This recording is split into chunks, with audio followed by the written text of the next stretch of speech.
اچھا ناظرین، آج سپریم کورٹ میں مبارک ثانی کیس میں نظر ثانی کی دوسری درخواست پر سماعت ہوئی، اور آج کی سماعت جس ماحول میں ہوئی ہے اسے دیکھ کر بہت دل دکھا ہے میرا۔ عدالت میں گرجنے برسنے والے چیف جسٹس قاضی فائز عیسیٰ صاحب جو ہے وہ آج کی سماعت کے دوران حسرت اور عبرت کی علامت بنے ہوئے نظر آ رہے تھے، اور مجھے یہ کہتے ہوئے افسوس ہو رہا ہے ناظرین، کیونکہ معاملہ بھی بہت نازک اور حساس نوعیت کا ہے۔ ایک طرف عدالت کے باہر ہزاروں کی تعداد میں موجود جو ہیں مذہبی جماعتوں کے کارکن چیف جسٹس کے خلاف نعرے بازی کر رہے تھے اور جن کی آواز کورٹ روم تک آ رہی تھی، دوسری طرف عدالت کے اندر موجود علماء چیف جسٹس کے لتے لے رہے تھے۔ قاضی فائز عیسیٰ بار بار معذرت خواہانہ انداز میں اپنا موقف پیش کرنے کی ناکام کوشش کر رہے تھے۔ سماعت سے پہلے ہی چیف جسٹس کے اقدامات سے پتہ چل گیا تھا کہ قاضی صاحب بری طرح گھبرائے ہوئے ہیں اور بہت دباؤ کا شکار ہے۔ ہوا یوں کہ مولانا فضل الرحمان سماعت کے لیے عدالت پہنچے۔ چیف جسٹس کے سیکرٹری ڈاکٹر مشتاق خود سپریم کورٹ کی پارکنگ میں پہنچے۔ انہوں نے مولانا فضل الرحمان کا استقبال کیا۔ مولانا کو ججز والے گیٹ سے عدالت لے جایا گیا۔ عدالت میں موجود کچھ وکلاء کا کہنا تھا کہ انہوں نے آج تک کبھی چیف جسٹس کو اتنا پریشان اور بے بس نہیں دیکھا جتنا آج کی سماعت پہ دیکھا ہے۔ جونیئر وکیل اٹھ کر قاضی صاحب کے سامنے اونچی آواز میں بات کر رہے تھے اور کہہ رہے تھے کہ ہمیں اخلاقیات کے لیکچر نہ دیں۔ قاضی صاحب کی آواز باقاعدہ کانپ رہی تھی، زبان لڑکھڑا رہی تھی۔ عدالت کا ماحول حیران کن تھا۔ ایک موقع پہ جب مفتی حنیف قریشی روسٹرم پر آئے تو چیف جسٹس نے انہیں کہا بیٹھ جائیں، جس پر مفتی حنیف قریشی نے کہا کہ مسلمانوں کی دل آزاری ہوئی ہے آپ کے فیصلے سے۔ اس پر چیف جسٹس بولے آپ تشریف رکھیں۔ مفتی صاحب پھر بھی نہیں بیٹھے، اور جس پر چیف جسٹس نعیم اختر افغان نے کہا کہ آپ کون ہیں؟ انہوں نے کہا کہ میرا نام حنیف قریشی اور میں ایک مسلمان ہوں۔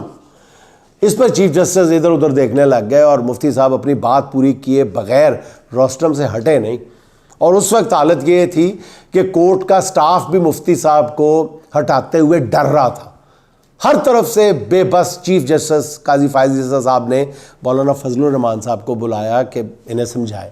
مولانا نے کہا کہ یہ آپ کی عدالت ہے، یہاں آپ کا حکم چلتا ہے، میں کیا کر سکتا ہوں؟ اس پر چیف جسٹس صاحب اپنا سر پکڑ کے بیٹھ گئے اور خاموش ہو گئے۔ تو وکلاء کو دمکانے اور سائلین کی ڈانٹ ڈپٹ کرنے والا چیف جسٹس آج اپنی عدالت میں اس طرح سہما ہوا بیٹھا تھا، وہ اس قدر پریشان تھے کہ انہیں بار بار دین اسلام کے ساتھ اپنی گہری وابستگی ظاہر کرنا پڑ رہی تھی۔ ایک موقع پہ تو چیف جسٹس نے کہا کہ میں نے 40 سال کی عمر میں حج کیا تھا، یہ بتانے کی کیا ضرورت تھی؟ پھر ایک موقع پہ انہوں نے کہا کہ میں ہر نماز کے بعد یہ دعا کرتا ہوں کہ مجھ سے کوئی غلط فیصلہ نہ ہو جائے۔ زبردست ویسے بات کی تھی قاضی صاحب نے آج، میں دوبارہ دہرا دیتا ہوں۔ انہوں نے کہا میں ہر نماز کے بعد یہ دعا کرتا ہوں کہ مجھ سے کوئی غلط فیصلہ نہ ہو جائے۔ اس کے بعد انہوں نے کہا کہ مجھے قاضی بننے کا کوئی شوق نہیں تھا، یہ مشکل کام ہے۔ دین سے اپنی وابستگی ظاہر کرنے کے باوجود جب قاضی صاحب کو لگا کہ ان کی عدالت کے سائلین جو ہیں وہ ان کی باتوں سے بالکل متاثر نہیں ہو رہے، تو انہوں نے پھر اپنے والد قاضی عیسیٰ کی تحریک آزادی میں خدمات گنوانا شروع کر دی۔ یہ بھی بہت بے تکا سا لگا۔ انہوں نے بتایا کہ ان کے والد بتاتے تھے کہ انہوں نے سب سے اچھی تقریر یادگار چوک میں کی، جہاں سب لوگ مسلم لیگ کے مخالف تھے، مگر جب انہوں نے اپنی تقریر ختم کی تو سب لوگ قائد اعظم زندہ باد کے نعرے لگا رہے تھے۔ اور ان باتوں کا مطلب میں نہیں سمجھ سکا کہ مبارک ثانی کیس سے کیا تعلق بنتا تھا۔ صاف نظر آ رہا تھا کہ چیف جسٹس بہت گھبرائے ہوئے ہیں اور وہ اپنے سائلین کو کسی طرح خوش اور مطمئن کرنا چاہ رہے ہیں۔ یوں لگ رہا تھا کہ چیف جسٹس منصف کی کرسی پر نہیں ہے، خود عدالت کے کٹہرے میں کھڑے ہیں۔ تو قاضی صاحب کے لہجے کی جو گھنگرج تھی وہ پتہ نہیں کہاں کھو گئی تھی آج۔ یقین کریں کہ مجھے یہ سب کچھ بیان کرتے ہوئے رتی برابر بھی خوشی یا اطمینان محسوس نہیں ہو رہا، لیکن قاضی صاحب کی جو پچھلی سماعتوں کو اگر آپ ذہن میں رکھیں تو جس طرح سے وہ مخاطب ہوتے ہیں، جس طرح سے وہ بولنے والوں کو چپ کروا دیتے ہیں، اور آج جو ان کا حال تھا، آج گو کہ مولانا فضل الرحمان صاحب نے بہت تدبر اور ہوشمندی کے ساتھ پریس کانفرنس کی ہے اور یوم تشکر منانے کا بھی اعلان کیا ہے، چیف جسٹس کو بھی اپریشیٹ کر دیا ہے، لیکن چیف جسٹس کا جو حال تھا دوران سماعت وہ بہرحال قابل رحم تھا۔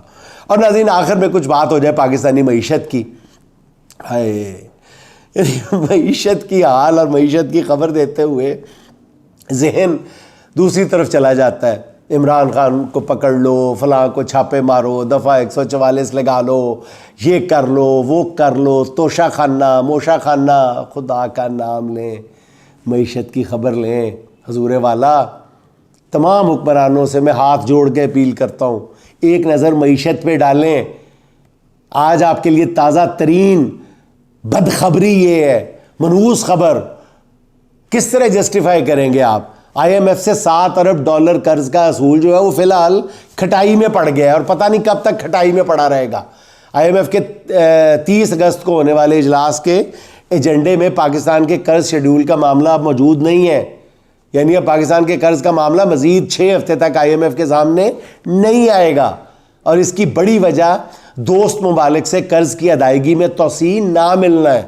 گزشتہ ماہ 13 جولائی کو آئی ایم ایف اور پاکستان کے درمیان $7 ارب کے حصول کے لیے سٹاف لیول معاہدہ ہو گیا تھا، اور توقع کی جا رہی تھی کہ اس ماہ اگست میں آئی ایم ایف سے $7 ارب کے قرض کی منظوری ہو جائے گی، مگر ایسا نہیں ہو سکا۔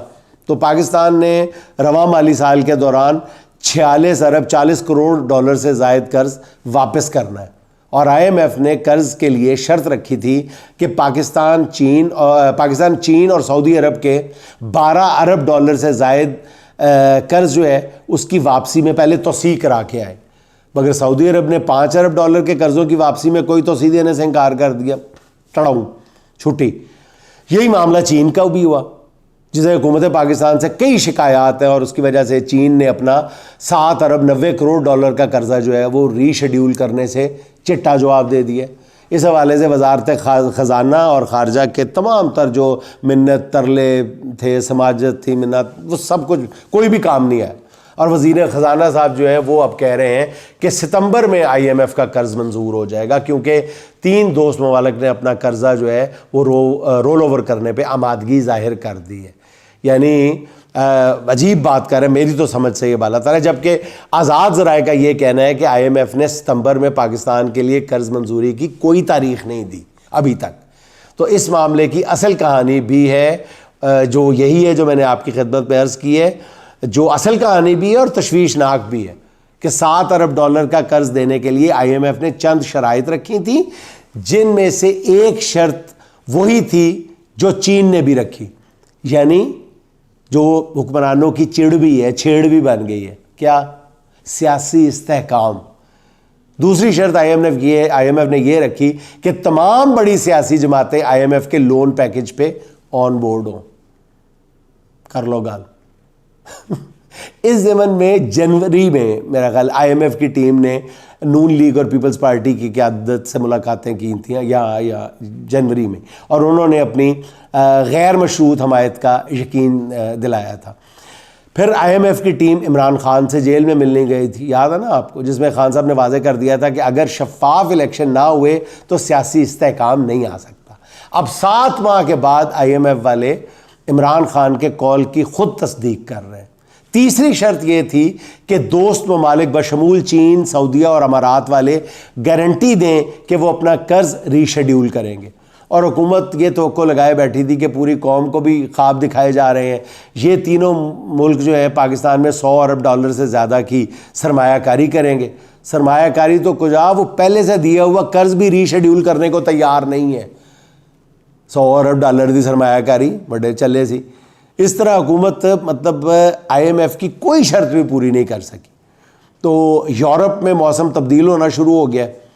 سخت سردی کے دوران یورپ میں تیل اور گیس کی کھپت کئی گنا بڑھ جاتی ہے، اور جس سے عالمی سطح پر تیل اور گیس کی قیمتیں بھی بڑھ جاتی ہیں۔ یہ ایک آبویس سا فنومنا ہے، اور یہ ابھی سے بڑھنا شروع ہو گئی ہیں۔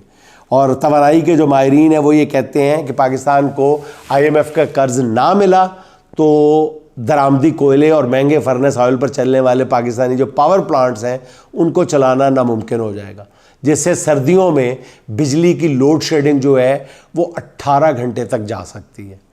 ناظرین، مستقبل کا منظرنامہ ایسا خوفناک ہے جسے سوچ کر ہی تکلیف لاحق ہو جاتی ہے۔ اللہ کرے ایسا کچھ نہ ہو۔ یوں لگتا ہے کہ آفتوں کے اس دور میں چین کی گھڑی اس وقت اڈیالہ جیل میں ہے، اور حکومت جو مرضی کر لے، اس کے بغیر ملک اس گرداب سے نکلتا ہوا نظر نہیں آ رہا۔ آپ کچھ اور کوشش کر کے دیکھنا چاہتے ہیں تو کر لیں.